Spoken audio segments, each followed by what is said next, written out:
Andyan ka pala. May papalaba ka ba? Ipapalinis o ipapaluto? Sabihin mo lang, ako na muna.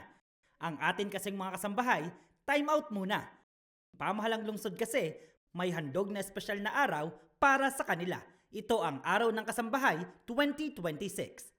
Mula 2001, pagiging kasambahay na ang naging hanap buhay ni Nanay Elizabeth upang itaguyod ang kanyang mga anak at pamilya. Sa loob ng 25 taon, iba't ibang tagumpay na ang narating ng kanyang pamilya. Para sa akin yung pinakamahirap na na trabaho na bilang isang kasambahay, yung pagbibuhat ng mabigat. Yung iba hindi na yan mahirap kasi sanay na kami lalo na bilang isang nanay. Ang inspirasyon ko po kasi yung aking mga anak, yung mapagtapos ko ng pag-aaral. Ayun po, kaya lahat ng hirap papasanin ng isang nanay para lang mapag-aaral ang anak. Ito po, unang, wala kaming ilaw na kuryente power na kapagpakabit ako dahil doon. Yung tubig, galing din po doon. Pero ang pinakamabigat, yung sa pag-aaral ng aking mga anak. Yung bayad sa naraos na namin sa hindi po sa sa review center, nakaraos na kami. Yung na lang po, yung sa pagbo-board. Excited nga po ako. Kasi ngayon lang ako nakaranas at ngayon lang ako nakarinig na may araw pala para sa mga kasambahay. Di po ba? Pag sinabing kasambahay, ang liit ng tingin nila, pero ngayon dito sa San Jose del Monte, alam mo, binigyan ng pagpapahalaga, binigyan talaga ng, binigyan ng paimportante ang mga kasambahay. Hindi yung tiningnan nila na, di ba, pag sinabing, anong trabaho mo? Kasambahay, kasambahay lang yan, ganun. Ngayon, binigyan ng napakalaking importansya. Gagamitin ko na to yung oportunidad na to na nagpapasalamat po ako, number one, kay Mayor Rida Robes. Napakagaling niya po, ang galing niya. Ang tubong San Jose del Monte naman na si Nanay Virgie na galing sa Riyadh at Jeddah, Saudi Arabia, nakipagsapalaran sa ibang bansa dahil para sa kanya, mahalaga ang pangangailangan ng kanyang pamilya kahit pa hindi naging maganda ang kanyang karanasan sa malayong lugar sa loob ng 20 taon niyang pagiging kasambahay. Yung naranasan ko pong maging kasambahay, ganun nga po na maano yung aming amo. Minsan naranasan kong dibdibanan niya. Sa po yun? Sa Jeddah. Yala kala, sabi.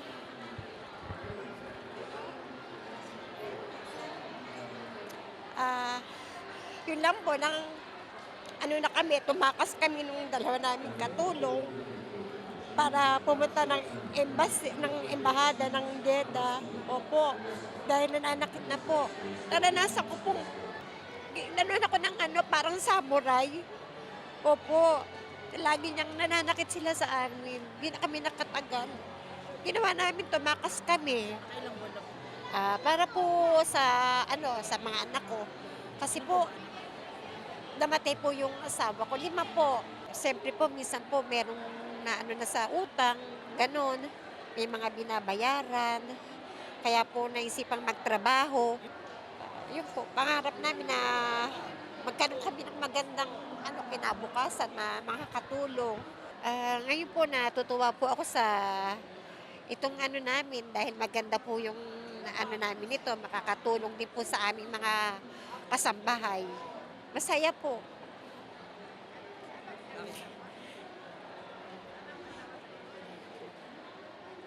Kasi hindi ko po akalain na ganito yung magiging ko eh. Karanasan ko, tsaka po yung nakita ko po na maganda po yung na ngayon dito. Saka marami po silang makakatulong namin, yung mga namin. Nakakatuwa. At saka po, ang ganda po ng programa ni Mayor Rida po para sa mga kasambahay po. Alam namin makakatulong po sila sa amin. At papasalamat po kami ngayon kay Mayor, sa mag-asawang Mayor at saka po Rida. na napakabait po nila. Bukod sa mga kasambahay, nakiisa rin sa programa ang mga employer o amo ng ilan sa kanila, katulad ni Daisy na sinamahan pa si Ate Maya, ang kanyang kasambahay, mula pa taong 1990. 36 years na po. Since 1990, dumating po sa bahay namin. Then, 1 year old pala yung aking bunso noon, siya po ang naging kasambahay ko na po. Ngayon, nung nag-asawa na po yung aking 1 year old na inalagaan noon, siya naman po naging kasambahay ng aking anak.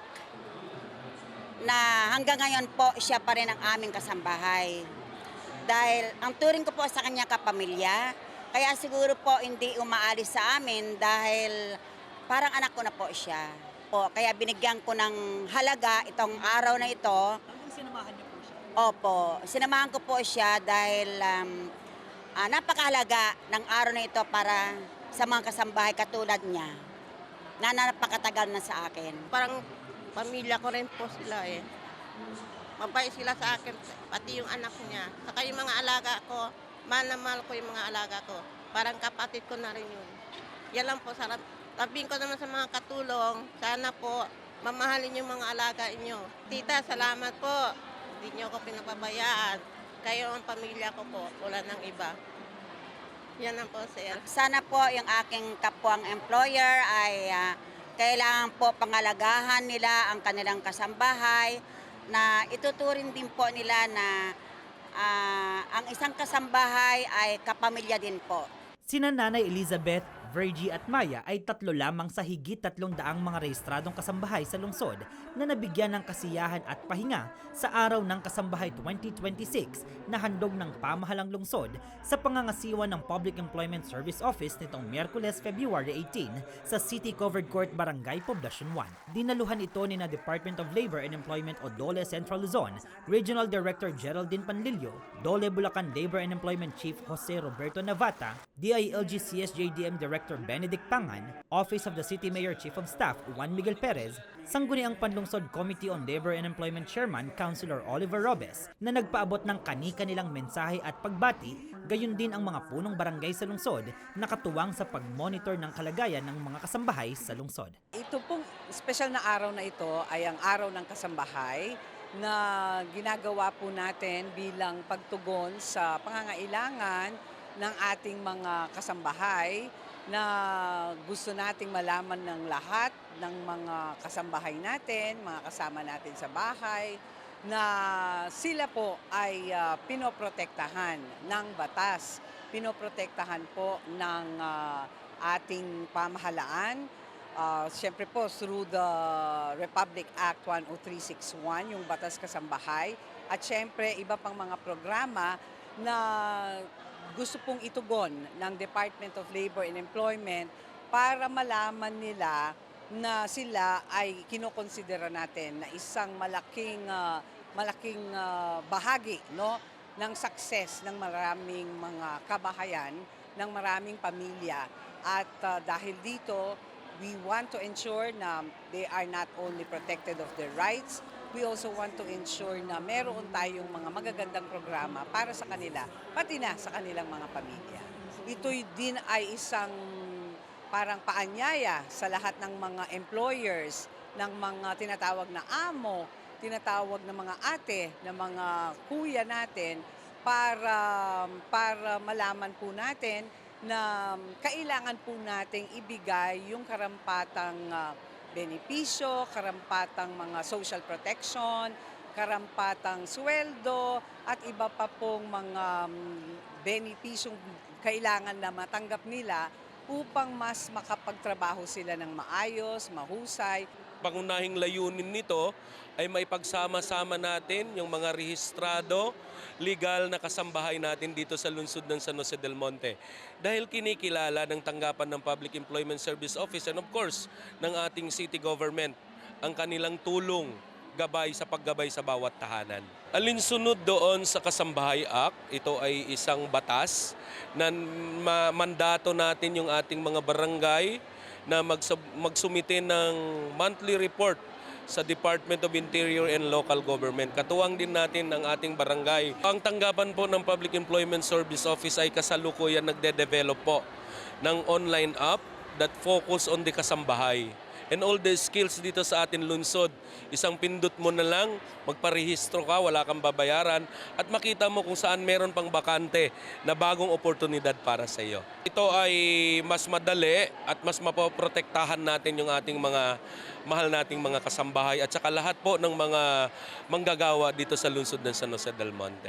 Meron kaming weekly report po sa kasambahay at alam mo naman yung DILG natin ay masipag maghanap ng report yan. Kaya kami, linggo-linggo po, meron kaming report sa DILG regarding sa kung ilan yung kasambahay, kung meron bang nangyari sa mga kasambahay, kung sino yung nangailangan, yun yung report po namin. Maganda kasi yun, kalaga ng report na yun dahil nga kailangan nga ng national yung report natin dahil para alam nila kung anong nangyayari ng mga kasambahay po natin dito sa aming barangay at sa buong San Jose na rin. Iba't ibang serbisyo ang natanggap ng mga kasambahay sa kanilang espesyal na araw na nagpasaya sa kanila. Nariyan ang alagang kay ganda ni Mayor Ate Rida, hatid ang libreng gupet, kulay ng buhok at hair treatment. Libreng check-up at mga gamot naman ang handog ng City Health Office, dental check-up mula sa samahan ng Philippine Dentists Association Incorporated, San Jose del Monte Chapter, libreng eye check-up at reading glasses mula naman sa Acevedo Opticals. Bahagi rin ng programa ang pagbibigay serbisyo ng mga tanggapan ng PhilHealth, Pag-ibig, SSS at San Jose Co-op para sa libreng rehistro pang benepisyo ng mga kasambahay. Sa huli, binigyan ng seminar ang mga kasambahay at mga employer nito tungkol sa Republic Act 10361 o Kasambahay Act upang mabigyan sila ng tamang kaalaman at gabay sa kanilang mga karapatan at responsibilidad. Sinundan ito ng paraffol ng 10 pangkabuhayan package worth 30,000 pesos, handog ng Dole Central Luzon bilang pandagdag kita sa mga kasambahay.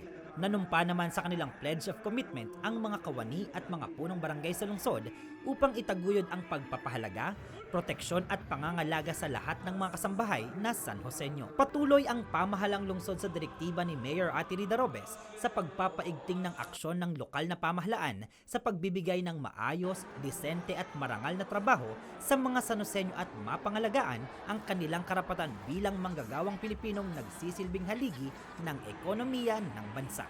Para sa Balitang San Joseño, ako si Jello Darantinao, Public Information Office. Yan ang mga kaganapan at detalyeng dapat alam mo sa San Joseño.